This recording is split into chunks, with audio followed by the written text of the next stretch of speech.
Dan Quinn got multiple second interviews. It really might be happening.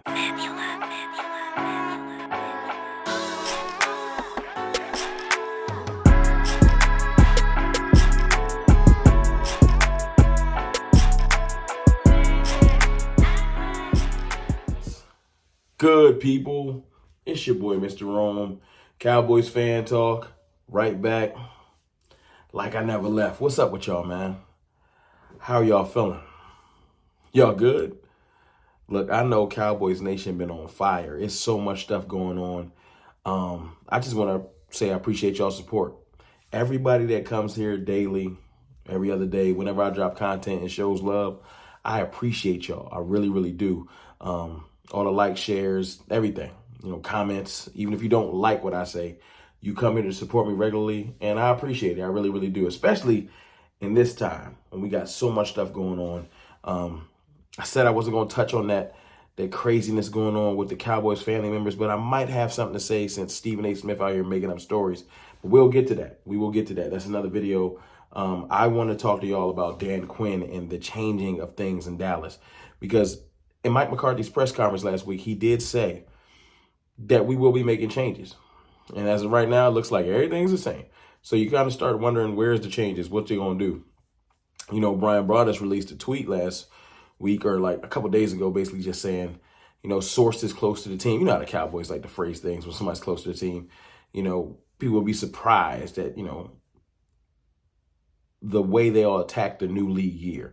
And I'm just like, I'll believe stuff when I see it. That's just how I feel. I'm not doing I'm not here to just lie for them. I'm not. They need to get it together. But as far as the Dan Quinn thing, that's a change that might happen whether we want them to make a change or not.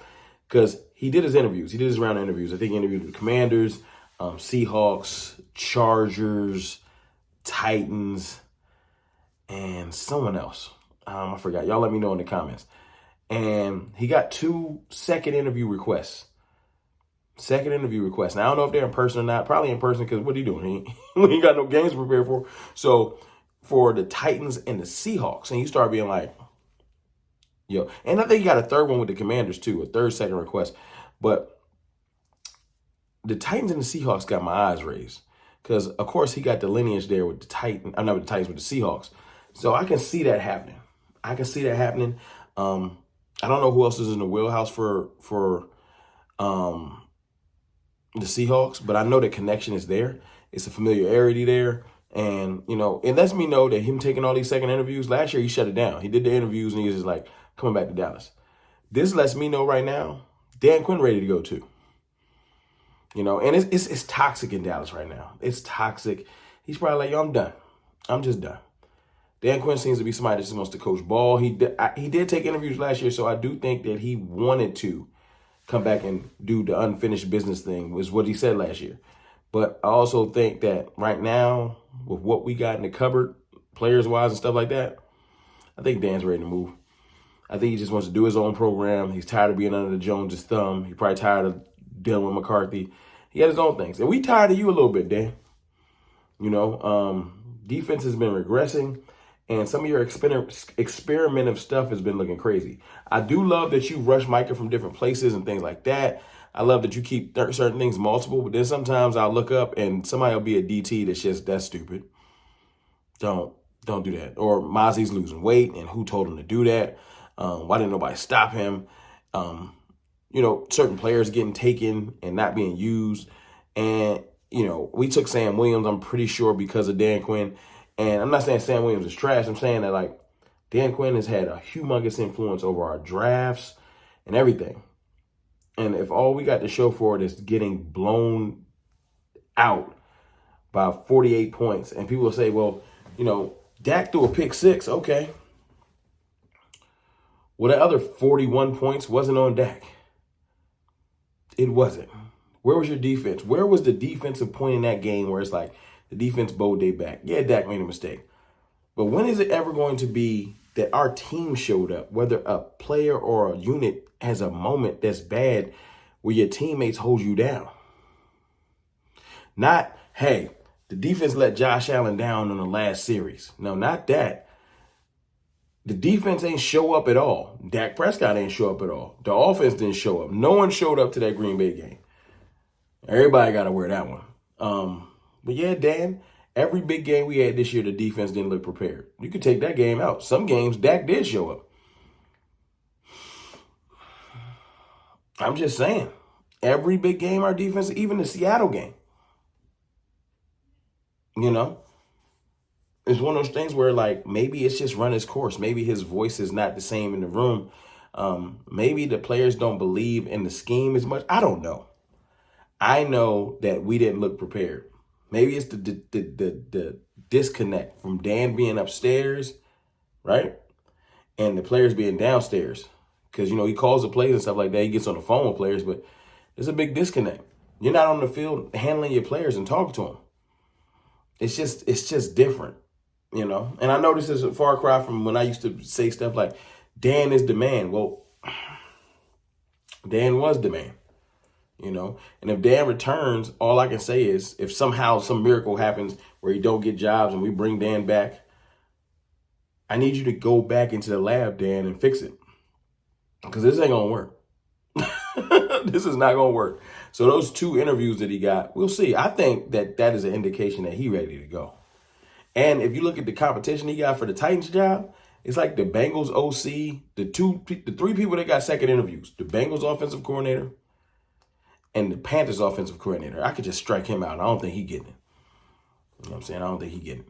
Now, the Bengals offensive coordinator, you know, being under their head coach, if you go in the offensive direction, you say, I'm taking him in. I'm bringing him in. Or you go with somebody that has built a program good enough to get to the Super Bowl at a point. And you go with Dan Quinn. I just look at it like this. It's crazy how much stuff has changed since last year. We were saying that was our insurance policy. That was our big joker. Well, if Mike McCarthy can't get it done, we got Dan Quinn in the house. So they fire Mike McCarthy. We don't got to reset too much. And that defense looks so bad. I haven't heard that as a story yet. Well, obviously, we brought back Mike McCarthy, but when it was up in the air, that wasn't even mentioned. That's telling. That lets people know that I think the front office has lost faith in him too. And at the end of the day, man, I'm tired of helping you build your resume, man. I'm tired. You want to go, then go. If you going to stay, then put in some work. Because you only as good as what you've done lately. And just like Dak Prescott got to wear all off season that you didn't get it done in that playoff game. And our defense got to wear that all off season. So does Dan Quinn. Even if he goes to the next stop, they got to say, well, what was the last game you played in or coached? And they look at that game and I'm like, yo, what is this? You know? So my thoughts are this, man. I just looking for, like, for our next defensive coordinator, whether it's Joe Witt Jr. or Al Harris or, you know, somebody from the outside, I just wanted to look like this, man. I want to be prepared. I just want to be prepared. Our defense did not look prepared. Not personnel-wise, not scheme-wise, not attitude. Nothing was there. It wasn't we was flying all over the place and just getting dominated. We just looked not interested. Our personnel did not look proper. Dan Quinn should have been beating the table. Yo, get me some linebackers. That's negligence to run the whole year with one legitimate linebacker. I know we had some injuries, but the Bills lost like 3 linebackers and still have 4 on their roster. I mean, they was running with 7. We was running with like 1 in a possible. They drafted Marquise Bell to play hybrid linebacker, meaning before the injuries and the trades and the cuts, we had the idea we're going to play Marquise Bell at linebacker. And look, he played all I can say is you played your best. Marquise Bell did his thing as best as he could. But, no.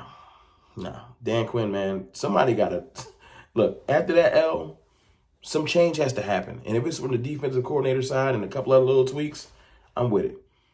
I don't want to bring every single thing back the same. I don't. If I got to deal with it, I have to deal with it, but I don't.